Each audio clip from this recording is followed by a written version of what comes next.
If you're having paranormal issues, contact us at mwghosthunters.com. From the files of the Midwest Ghost Hunters. All right, Midwest Ghost Hunters site investigation, recorder 1. Oh, Dustin, right there. Something just moved behind you. Yes, it did.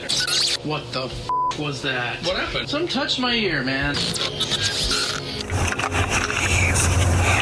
What's that? This is Dark Matter with Midwest Ghost Hunters. Every now and then we like to do a Q&A. We asked for these a long time ago on the podcast. I think it was Dustin or Ty, one of you guys. It was me. I like it. Yeah, you said, Cindy, let's get some questions. We can answer some of those. We did get them, but we didn't ever answer any of them. We got to, you get busy talking about toes. So it was just a Q. It was just the Q half. So we can do the A part. Now, like I told you guys before we started, a lot of these questions came from a couple dudes. They just sat down with every question they had and threw them all out there. But we can still go through them. And maybe, a lot of these probably going to be questions other people have had at some point along the way, and we can't even pretend to answer them all accurately. Anyway, thank you for downloading another episode. As Hunter pointed out, what are we on here? 90? I don't know. We're getting close to 100. 96. 100 episodes. Now, that's just 100 episodes here from Pythian Castle, where we do the podcast. We did a bunch before this on our old podcast. And those were great. Are those unavailable? Last time I tried to pull one up. I've got them all. John has them, but as far as the listeners go, they can't access them. Well, that's a problem. Why?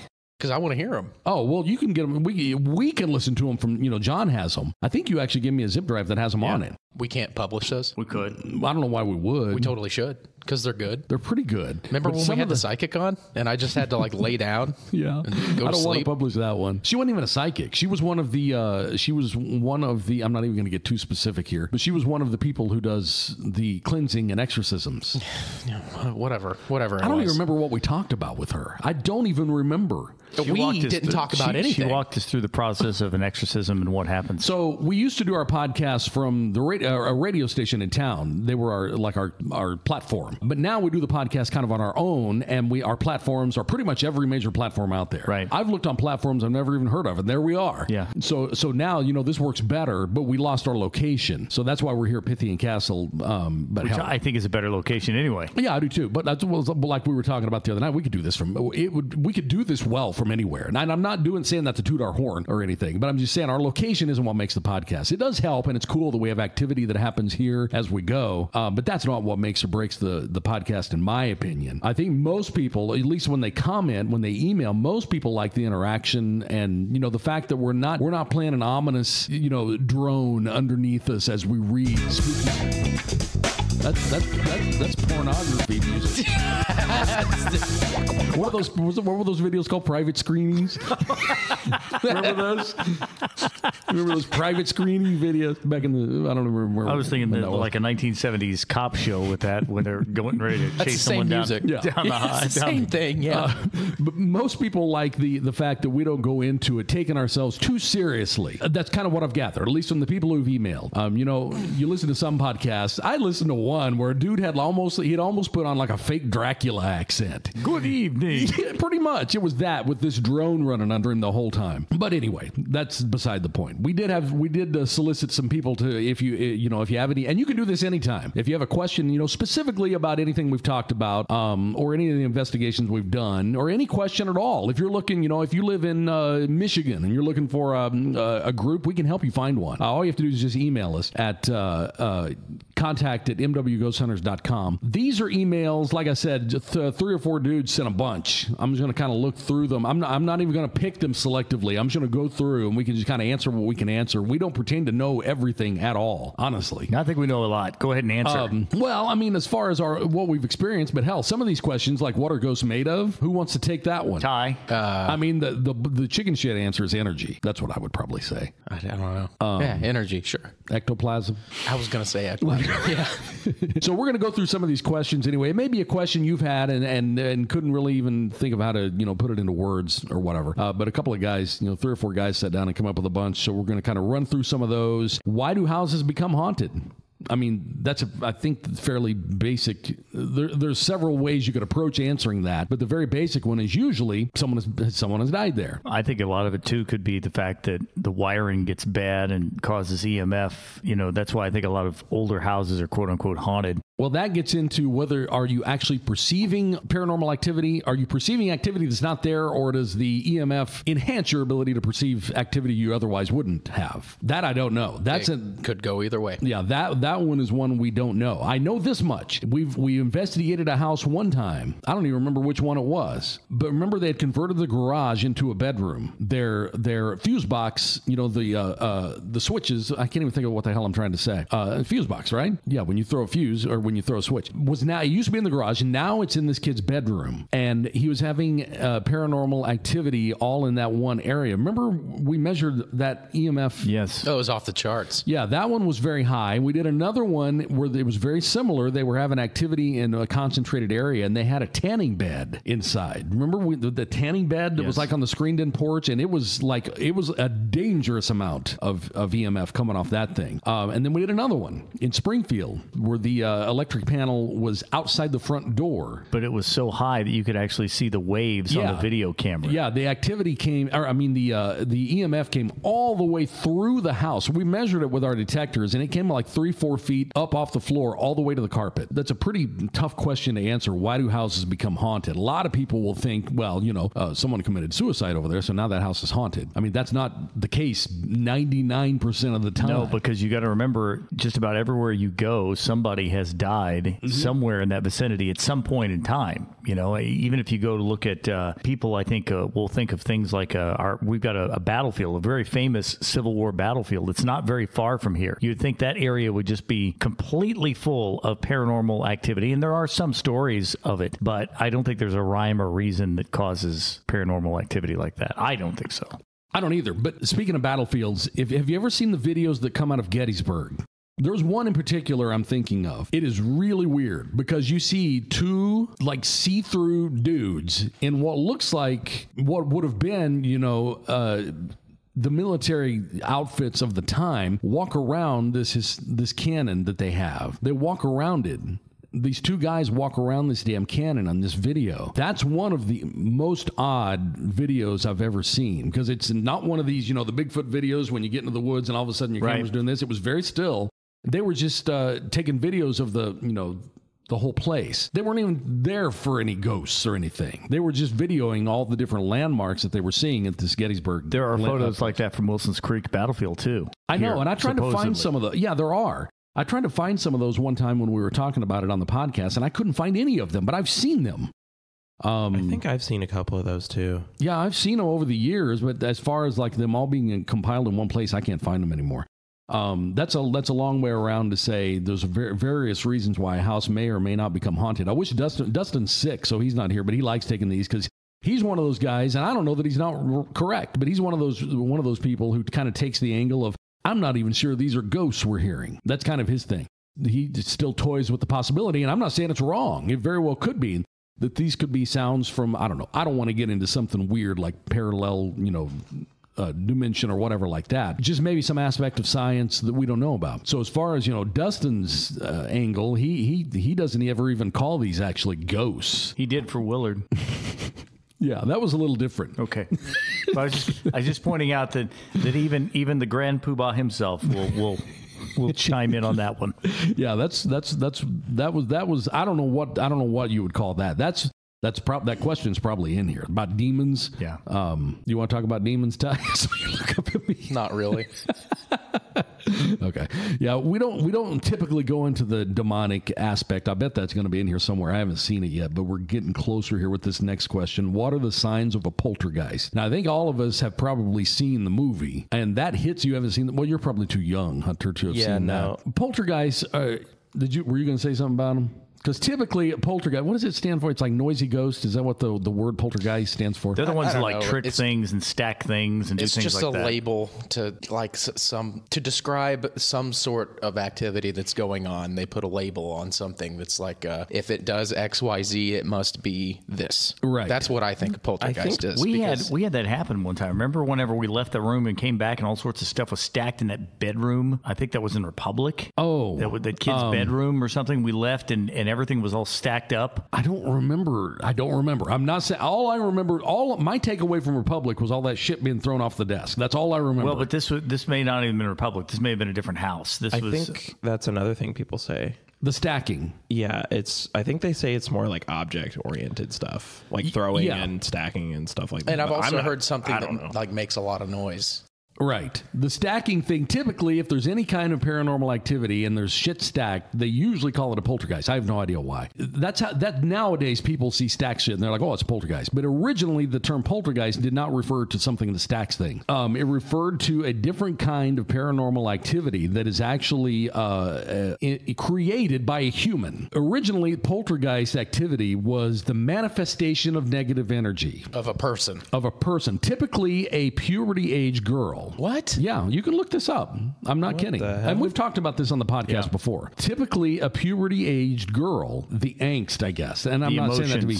I don't know, man. I had a lot of angst when I was a teenager. Well, everybody. Yeah, that's part of it. I don't know why specifically they say female, unless... I don't even know. I'm not even going to go down that road. But yeah, if you look it up, the original, the term poltergeist originally was meant to refer to activity that was the manifestation of negative energy created by a person. A person gets so, I don't even know. And what's the threshold? I don't know that either. But a person gets so, and typically it's people who have, anxiety, depressive, or, those kind of issues as well.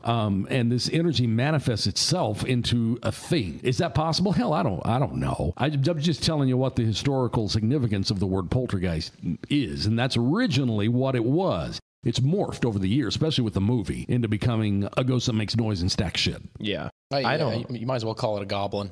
I don't mess with the classification stuff personally. But that's the one determining difference between, in our orbit anyway, you'll hear, like Ed and Lorraine Warren, they would distinguish the difference back then between a dead person or a poltergeist. Because supposedly a poltergeist was never alive. It was never human. It doesn't even, it's not even something with, conscious thought. It's just manifestation of negative energy. We're not sitting here saying that's what it is. Hell, we don't know.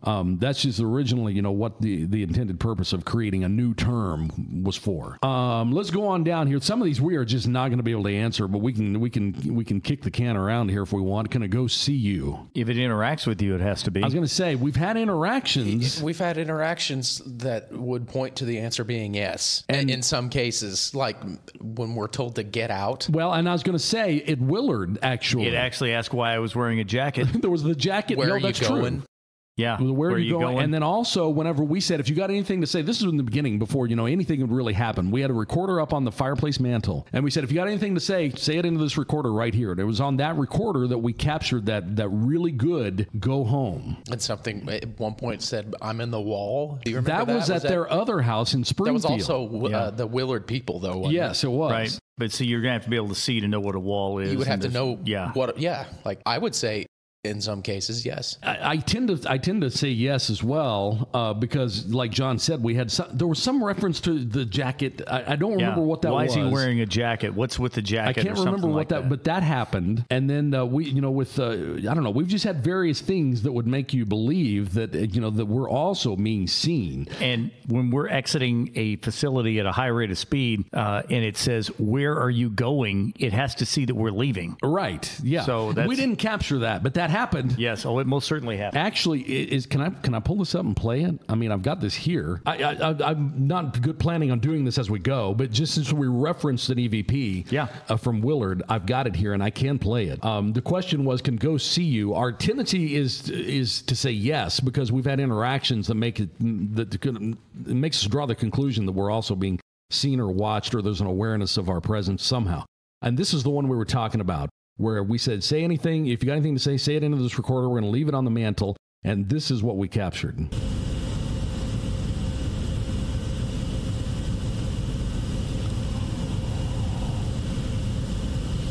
That was it right there. Man, that's so creepy. And that audio piece actually continues. There's some electronic anomalies that start happening. Yeah. We thought maybe it was a printer over in the corner, but there's electronic stuff that starts happening right after that. Yeah, we're not going to. That's still. I now have chills And that was I did got him too. That one's still really cool. Oh my. Yeah, because that was very clear. A very clear goal. Yeah, that home. was not good. That was not good. Man, that's so weird. That's so weird to hear that again after I know. so long. I know. Oh my That's God. a long time ago. But that was a good one. So yeah, I think they can see you. We'll just say they can. I'd say yes on that. At least some can. Anyway, Yeah, I don't you know. I guys don't know would the know better than me. rules. I don't know what the rules are on the other side. Once you cross the veil, I don't know what the other side of the veil Well, it rules are. depends on the thickness of said veil. Not the damn veil again. We won't go down the veil rabbit hole. Let's go on to the next one. This one might be good. Are all ghosts evil? Now, That's a good question. That's a good question. Some people. Yeah. It depends on your background, your upbringing. Some people say yes, because you would not believe whenever we say we have an investigation, how many people will email us telling us to protect ourselves spiritually before we go. No. So I'm just telling you, it happens. I'm going to say that not all are. No, I don't think so, because like we've got here's the voices deal. of small children. How can like a I child said, be evil? I know, but here's their argument. Especially, I don't know the different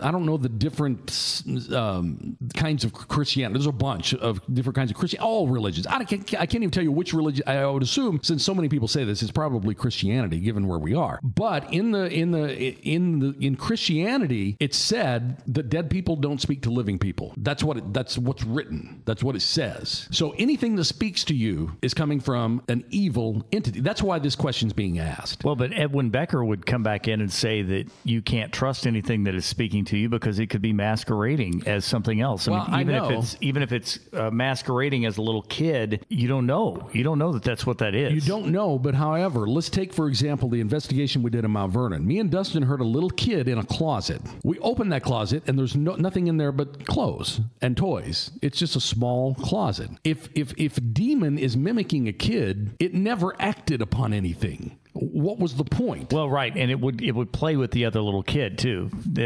What we ended up thinking it probably was a child that had passed away because of tuberculosis. Yeah, because that house sat on the grounds of the original tuberculosis facility. Right.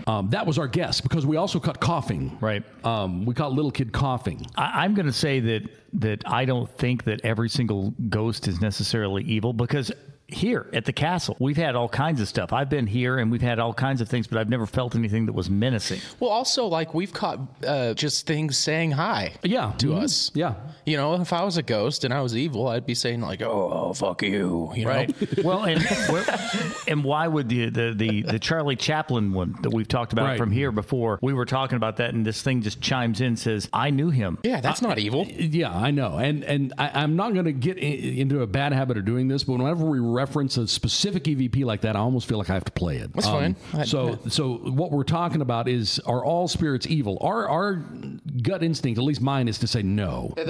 We have there's no way to prove this, obviously. It's all opinion. But in my opinion, I'm going to say no. You can also take the angle of, well, it may have been evil. It was just, trying to get you to come back over and over and over, like we did in Willard, until, it does whatever. Maybe. I don't know. Until it does what? We've been doing this for 20 years. Well, until it chases you out and laughs. And we've been back to Ashley's house like 8 times. Yeah. So this is what we were talking about whenever we made the point of, why would it be evil mimicking a kid in a closet or a kid coughing just to not act upon it, just for fun? Well, this is the EVP that we were talking about that we caught in a residential home in Mount Vernon, Missouri several years ago. And this home sat on the former site of a tuberculosis hospital that was down there. So we got recorders all over the place. There's one right there. There's one down there, and there's one right here.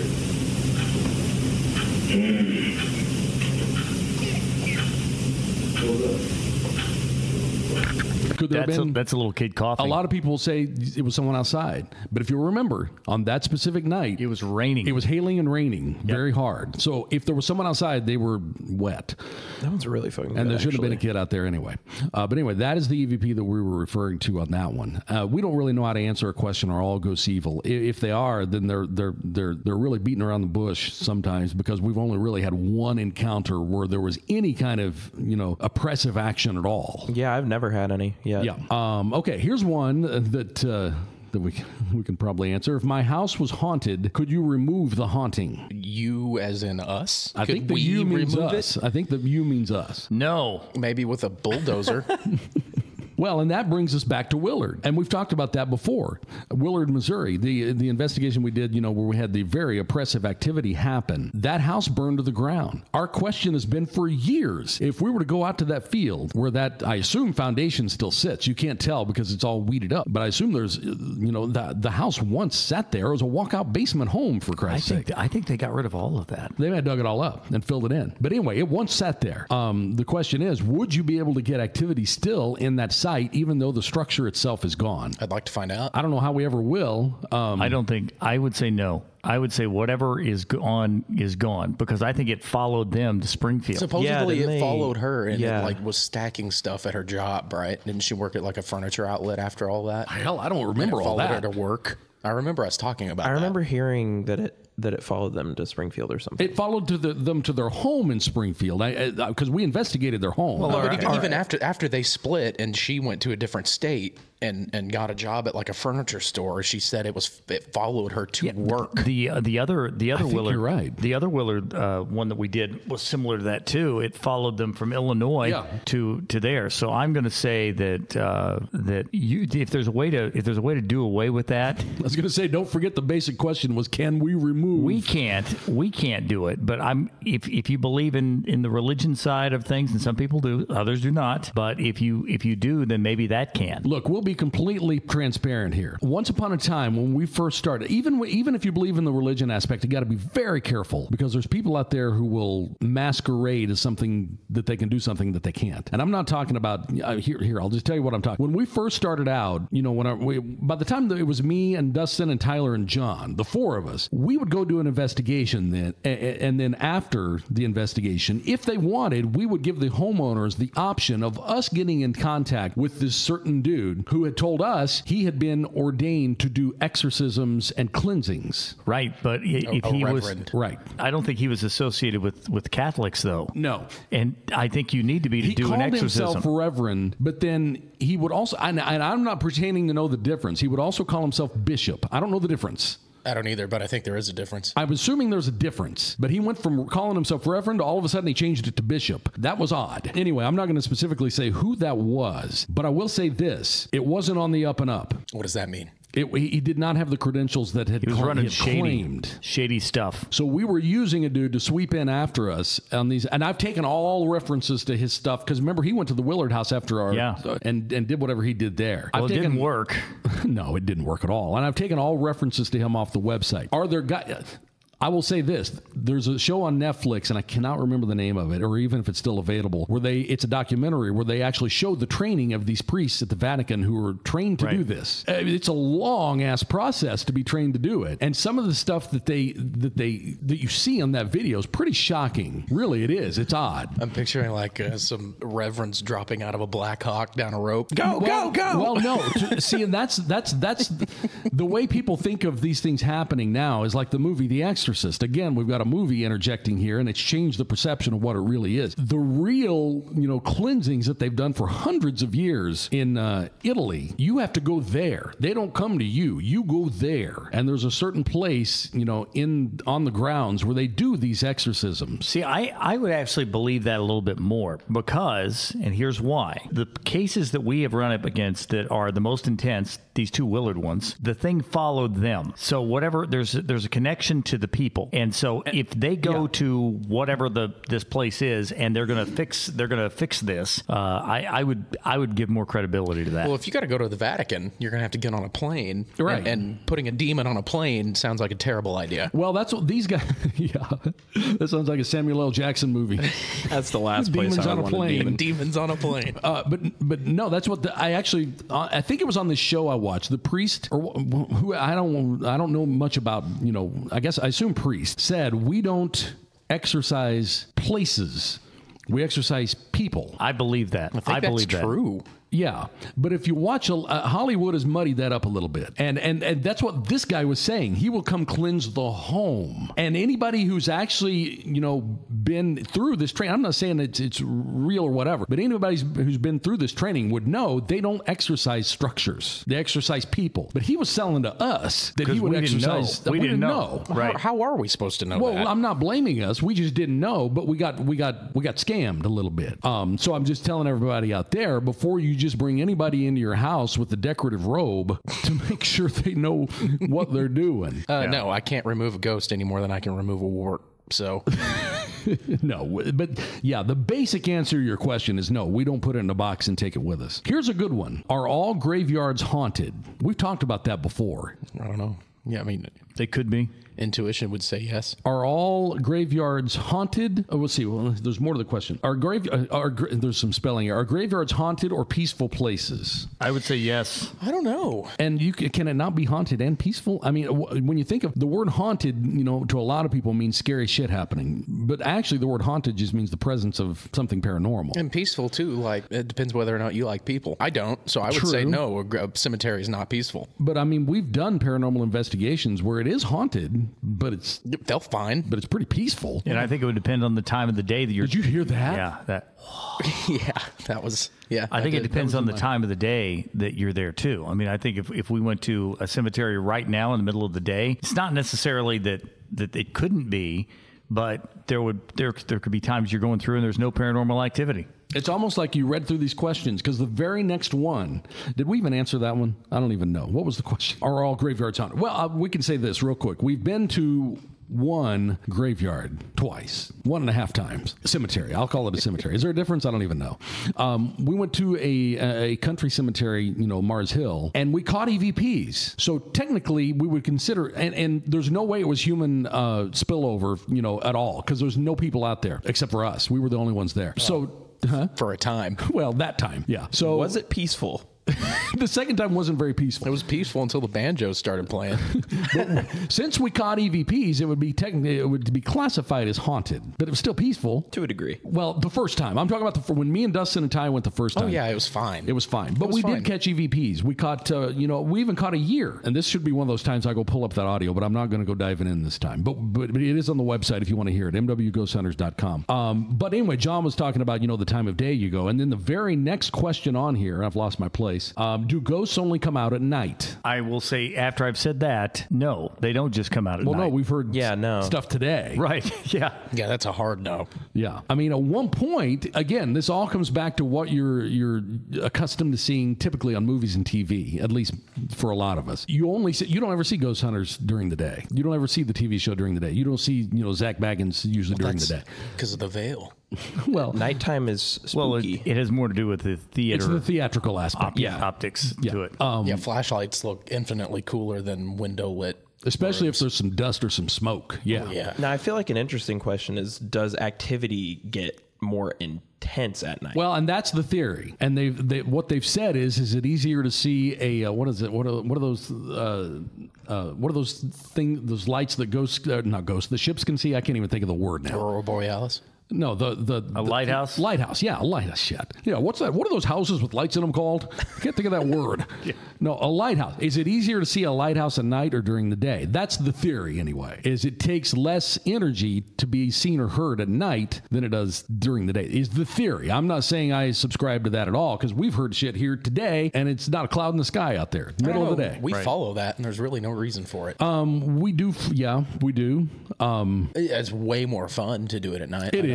It's creepier. And we can't really creepier. the only thing we can compare it really to is here. The advantage of doing it at night is that, like, say this care facility we've been talking about going to. Right. I'm going to say that if you do the investigation during the evening hours, your outside external noise pollution and everything else should be less. Yeah, that's true. For sure. Yeah, definitely true. Less traffic, less people. Yeah. But I'm not going to say you don't get stuff in the middle of the day there, too. So the question being, do ghosts only come out at night? We can definitively answer that is no. The reason we do them at night is mainly for the reason John said, is contamination is less. And what are we going to do? And it's hard for us to all in the middle of the day to get together anyway. And it's also, like Ty said, that's just kind of the way, that's the format. We go in at night. But we also have done them before, where you and I have gone in and set up in the middle of the afternoon. We did that at Bury Me in Black. You and I got there way early and got everything set up. I actually think that's a good idea, too.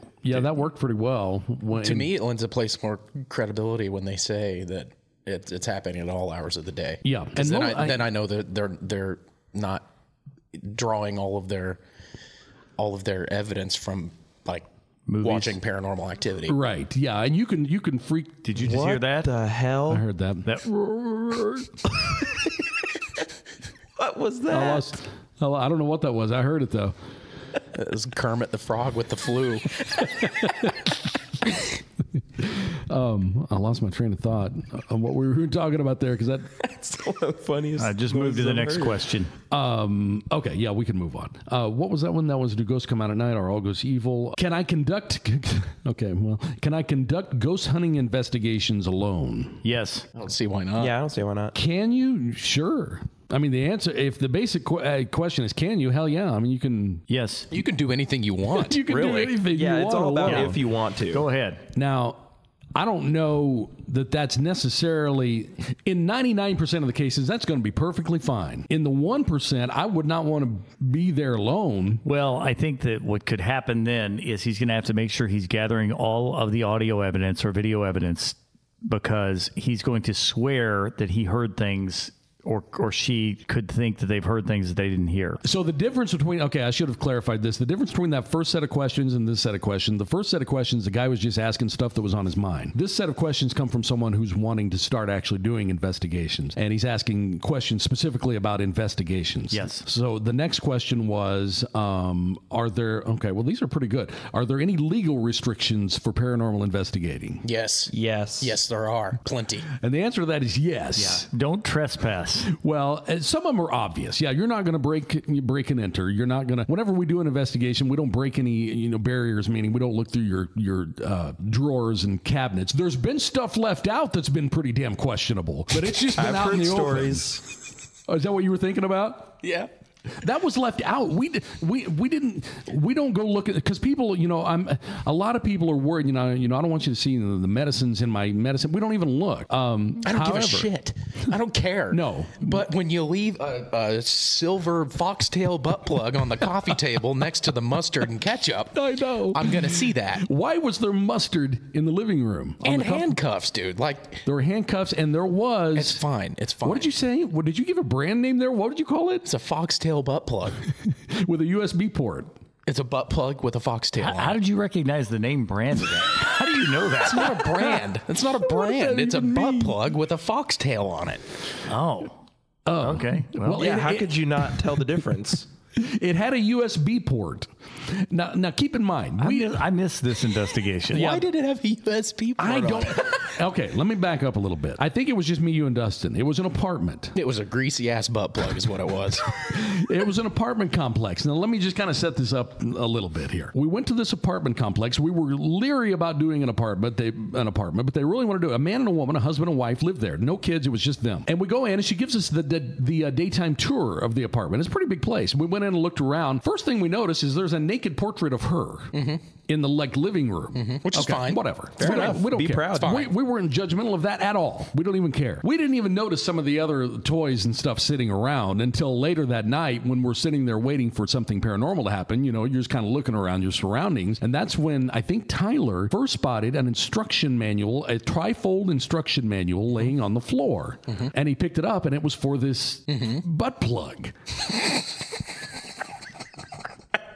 It has a manual? Yes. Oh, yeah. It was laying on the floor, and, he's looking around the coffee table. We're not looking in any drawer. We're looking in open space, okay? This is just stuff we didn't see when we were there earlier, because we're sitting on the couch just kind of waiting for something to happen, and, you're looking around, and it's sitting on the coffee table, and it has a USB port wire hanging on it. That is confusing to me. But I don't care what you do, what you're into, but if I'm gonna have a plumber come plumb or an HVAC guy come do his HVAC stuff, probably gonna put my butt plugs on.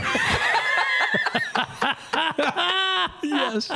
At least put it out of sight. But these people, if you would have met them, you would have seen they didn't care. That's fine. Which is fine. admirable. That's perfectly fine. It's really admirable. Honestly, yeah. They were, even... And they were cool people. Oh, yeah, they were perfectly... But this wouldn't have bothered them at all. But that butt plug was used because it was on the coffee table. I know where it was, yes. I know how the angles all work out. Okay. I know. So yes, there are legal. What was the question? There are legal things you need to stay away from. How do we go from legal issues to butt plugs? Well, I know. So that doesn't really tap into the legal issues. But what I was going to say that does is when we first did, and I hate to keep going back to this, but this is how we keep cycling, is when we did that investigation in Willard, Missouri. It makes it sound like we've only done like 1 or 2 investigations. We've done a ton. Yeah. It just so happens these questions are leading back to that specific area. Everything happens there. When we first did that investigation, am I thinking of the right one? Yeah, you're right. The homeowners, I put that in quotes, didn't tell us they were renting that place. They gave us permission to put anything we collected on the website. They did. We didn't realize there was a landlord out there. And we didn't want that. We didn't realize till later that the landlord was going to threaten us with legal action if we put that on the website. Which is fine. That's his property. I know, but we didn't know he existed. No, we didn't know that. So that's stuff you got to know. The deal I finally swung with him after he was pissed, but after it calmed down a bit, is what if we take off all identifying markers? There'll be no outside shots. There'll be nothing that'll identify the place. All our pictures were taken at night anyway, and he said that would be okay. So we never gave even for the first 10 years this was on the website, it didn't even give a town name. It just said in Southwest Missouri. So now that the house is burned down, we put it all up there. Yeah, no one's going to be renting that. It's all up there now.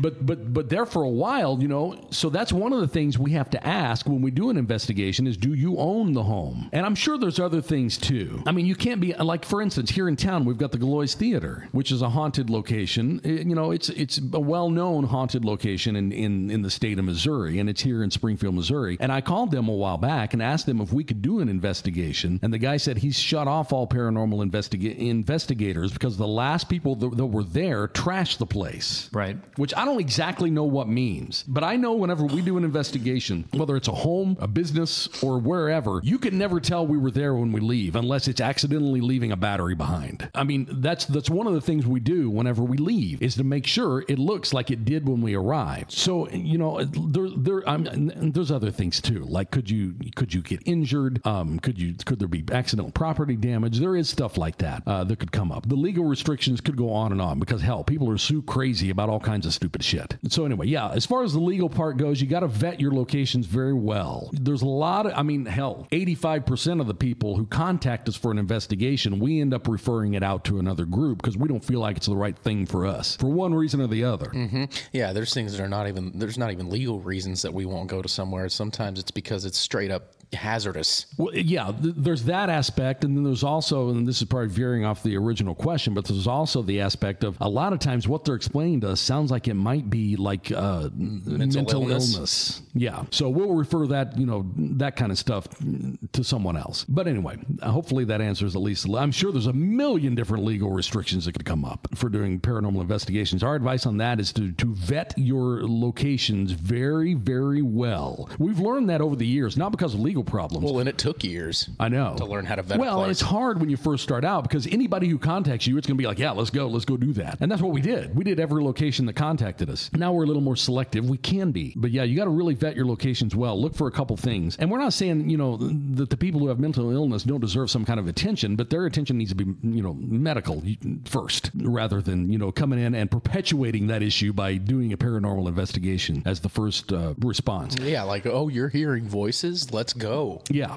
Because then as soon as you find one piece of evidence, they're going to assume, well, I'm normal. This is just what's happening. Yeah, I don't need help. But yeah, that's a better way to put it. I don't need help. This is actually what's happening here. Okay, let's go on. So this is the guy who's wanting to get into paranormal investigating. There's lots of questions in here, such as what equipment do I need? We've answered that before. Yeah, I always recommend focusing on the audio recorders and get the good audio recorders. There's a couple of questions that would be fun to answer. What do I do if I encounter something paranormal? What document it. That's the question. What should I do if I encounter something paranormal? Document it. What you should do and what you do aren't always the same thing. My first instinct used to be to run. Yeah, that's what I was going to say. I mean, you have a choice. Are you going to stand your ground or shit your pants?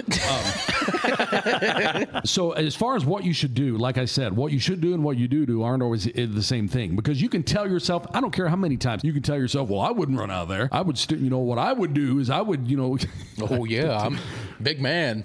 That's easy to say. However, there's a difference between hearing hi and then hearing a pterodactyl growl. Yeah. So yeah, exactly. So what you should do and what you do aren't always the same thing. And when you're in the beginning and you're not at all used to hearing these kind of anomalies pop up, there's no way to answer what you should do. You do whatever your instincts tell you to do, and then over time you'll eventually acclimate to it. This is, let's see, I'm going to go on. There's basic stuff like, can anyone become a paranormal investigator? Yep. Yes. Most people who become paranormal investigators have regular jobs like we all do during the week, and they do this either as a hobby or whatever on the weekends. Our hobby just became a little bigger than a lot of people's. So the answer to that one is yes. How do I analyze the evidence collected during investigations? That's a pretty basic question. It doesn't specify what kind of evidence they're talking about. One, I would recommend not reviewing that evidence on site. I would do it afterwards. That way, you're completely neutral. I wouldn't listen back. I know that we do a lot to hear things, but I think that you'll probably get a better feel if you do everything after the investigation, especially if you're just starting off. We do it to confirm because I was our gonna say, equipment usually allows it's us confirmation for us whenever we do it on site. And that's something back in the day, we never listened to anything. Oh, we couldn't either because our equipment was not great and our experience was well, and little. also, and we didn't have much equipment. So if we shut one off to listen to something and something happened during that time, we just didn't catch it. Which has happened. Yeah. Which is why I would suggest for the people just starting off to not do it. I would say if you're just starting off, review your evidence afterwards. And we've said this before, when it comes to analyzing EVPs, it's kind of like those 90s magic eye posters. You kind of have to develop the ability to listen behind, and it's hard to describe what that even means. That's why we'll find stuff 10, 15 years later. I know. We found stuff that we missed a long time ago. Like when we did our old podcast at the radio station, we have those giant speakers in that, in that radio studio, and we would listen to some of these old EVPs that we'd captured, and we were like, wait a minute. I mean, one said something completely different than what we thought it said. It said burn in hell. We thought for years, for a fucking decade, we thought this thing just said burn. We didn't know until we listened to it on the speakers in that studio at a pretty high volume that it actually said burn in hell very clearly. And there's a difference in those two. Yeah, the meaning of those two are very different. I've noticed that I've been able to hear stuff more clearly. Like when I started in November, every time you guys played an EVP, I was like, can't hear shit. I know, and that's the way it is for everybody. You have to listen like behind, and I don't know how to. That doesn't even make sense to say. But you like whenever we play an EVP that we captured during our podcast, don't listen to what we're saying. On the recording, listen. Tune that out and listen a layer behind that. That's where you're going to hear that kind of stuff popping up, and that's something that can't be taught, but it's an ability that everybody can develop. Picture photo analysis is something I'm not very good at. We've caught photo anomalies before that. Hell, it takes an act of Congress for me to be able to see them. But then when I do see them, it's all I can see. And then there's some that just jump right out. Well, your eyes can create I know, there's matrixing, yeah. I don't like looking at photos because Photoshop is so... Oh, I know. It's not conclusive for me. Yeah. And I think photo anomalies that are not paranormal related are also, they feel like they're more common. Oh, there's, burns in the camera or something. Well, someone who's a novice at Photoshop can sit down and make something somewhat convincing to somebody. I could download 10 apps right now that'll pop a ghost in a picture for you. And you can set how opaque you want it to be. So it can be super tricky because you can make it almost invisible. I could do that on like MS Paint. It's pretty easy. Yeah, you can. They have apps now that have all these bells and whistles on them where you can stick a ghost anywhere. And we've had people send us these pictures. And we had one in particular where someone said they took a picture. I sent it to you guys a long time ago. I took this picture at Mercy. And I got to look. I used to work at Mercy Hospital. And I got to look at it. I was like, that doesn't even look like Mercy. Where would that be? And I got to looking at it. And that is not a picture that was even number one taken at Mercy. And number two, I found the exact ghost on an app that they stuck in there. So that kind of stuff happens a lot. That's getting off kind of on a side tangent here. As far as the original question goes of how do I analyze the evidence, it's just a matter of developing an eye and ear. We tend to take EVP evidence a little more seriously than pictures. That's because that's where our background was in audio. Yeah. I'm trying to think of a picture that we've got, and we really don't have. There's one. Any. The Hat Man. Oh, shit. Yeah, that one I've still got that one saved. Yeah. That one I'll never be able to explain. That one's bizarre. That is not, and I've taken that one and put it into Photoshop and zoomed in on it to check for layering. There's none there. I can't explain that. Is it the one at Fairgrove? No. This is one that was sent to us. It was one that was sent to us. Photo, not video. Yeah, this is bad. a photo. Yeah, this is a photo that was, and I'll bring it up here and I can actually show it to you too. It's not going to be here it is right here. This was a picture right there. That is a picture that was given to us, taken by this lady's family member. This lady in this picture passed away soon after this. But this picture, you zoom in on it and there's no layering anomalies there. I've looked. I think that's a legit deal there. It is probably one, if like I've said before, if they come out with a paranormal textbook, this should be on the cover. Yeah. Because it's the damnedest picture I've ever seen. The question was, how do I analyze paranormal evidence? And the answer is pretty vague as far as, you developing an ability to do it. There's some evidence that I still to this day can't really Well, do. and I think you also have to approach it from a standpoint of not trying to prove that you found a ghost, but trying to say, is there something else that could cause this? And that's a hard thing to do, especially when you first started, because... But especially with pictures, too, because light can do some weird stuff. And even audio, you have to be careful, too, because a reflection, throat noises, any number of things can cause sounds, and you have to go through the process of, I'm going to get rid of every single thing. And if you're somebody who just started off and you want more than anything to capture ghosts to show that you didn't waste your weekend, it's hard to do that. Yeah, when you first start out, you're really wanting to build up your portfolio. Right. So it's easier at that point to say, well, it's got to be a ghost. Yeah. It's got to be, and there's no other thing it could be. When in reality, there's a million other things it could be. That's hard to do. Yeah, it's hard. Throwing out evidence is the hardest thing that we do. Like we said on the last podcast, there's one piece of evidence. Chris and I have been going back and forth on this thing. We've been working over for months, trying to fall on one side of the fence or the other. And then he'll show up and he'll say, "Oh yeah, well I finally found it. I've proved this," and then I will come in with a wet blanket and just toss it on there. So that's one of the hardest things to do is to get rid of evidence. And we've thrown out some stuff that could very well have been legit. We just can't be 100% sure. Let me go on. Let's see, which one of these haven't we read yet? How can I find haunted locations to investigate? This is from the guy who wants to do investigations. How did we do that? I don't even remember. Just kind of let people call us. Like in the beginning, we relied on people we knew to get us into certain places, and then from there, we got listed on the paranormalsocieties.com, that worldwide network. Places like Pythian Castle will let you rent and come in, and you're fishing there in big fishing holes. Yeah, so if you've got money, if you've got some money to spend, you can do it that way. You can come to like Pythian Castle, and you can rent the place out for the overnight. You can go to the Missouri State Pen. I'm talking about people obviously in the state of Missouri. There's these type places in every state. So if you got money to spend, hotels have got like places. Yeah, and the stuff Crescent like that. Hotel down there. I think maybe they don't do that anymore, but just those kind of places. But a lot of people who are doing this don't have the $180 per member to well, it's just him. It's $180. I wouldn't pay that anyway. I know that's pretty high. I mean, it's a lot, but I'm just saying if you want to go, it's kind of the difference. Do you want to fish from a stock pond or do you want to go out and fish from the lake? That's kind of your deal. Yeah, and we chose the lakes, right? And there's nothing wrong with that, but I'm just saying that there are stocked ponds you could use. Yeah, we would do there in the beginning. We would do many investigations before we'd stumble across one EVP. And stock ponds are fine. That's just about catching the fish, man. Yeah. Right. Yeah. Oh, yeah. They're fine. I mean, if you do enough, once you do enough of those, you're going to start catching some stuff. And then if you analyze it well and debunk it even better, then you'll start getting your portfolio built up. It'll just take a little bit of time. Really, that's as far as the other questions in here. We've really addressed a lot of these many, many times in the past. And some of these are just like this one. Can I join a ghost hunting team or organization before I start my own? I mean, sometimes. I mean, not to be rude, but not ours. I mean, I'm not saying that to be rude to this person, but we've closed off. Just depend on the groups that you're looking at. No, we're done. Well, we've closed off. Yeah, we're done. You talking about new members? Oh yeah. Yeah, we've closed it. We were never, when we've added new members, we've never been looking for one. We've just had little things that we've needed here and there. Did you hear that? Yeah. Yeah. Plus we haze. Well, hey, we haze new members, yeah. But a lot of groups, believe it or not, will, for a $25 donation, let you join them. Per time you're out with them? Per investigation, yeah. Wow.